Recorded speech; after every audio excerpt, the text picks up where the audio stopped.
Last week, my boss invited an important client to dinner, and I had to join them. Honestly, I was already nervous before we even entered the restaurant. When we arrived, the waiter welcomed us and showed us to our table. My boss smiled and said, "Please relax, just enjoy the dinner." I nodded and said, "Yes, of course." But inside, I was not relaxed at all. The waiter gave us the menu, and my boss asked the client, "Would you like to order a starter?"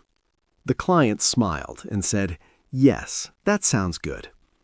Everything was going fine until the problem started.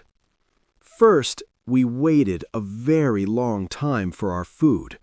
My boss looked at his watch, and I could feel the tension at the table. Then, when the food finally arrived, the client received the wrong dish. He looked confused and said, "Oh, I'm sorry, but I ordered steak, not pasta." My heart almost stopped. I quickly called the waiter and said, "Excuse me, I think there's been a mistake." The waiter apologized and took the dish away. A few minutes later, my boss quietly asked me, "Didn't we also order sparkling water?" That's when I realized they had forgotten our drinks too. So I called the waitress again and said, "Could we get the water, please?" At that point, I was smiling on the outside, but panicking on the inside.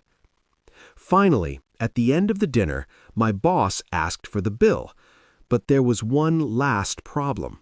The restaurant added an extra main course that nobody had ordered. My boss looked at me, then at the bill, and said softly, "Interesting evening, isn't it?" I gave a small smile and said, "Yes, very memorable." Luckily, the client was kind and understanding, and in the end, he even laughed about it. That dinner taught me one important lesson. When you eat with your boss and a client, even a small restaurant mistake can feel like a huge disaster.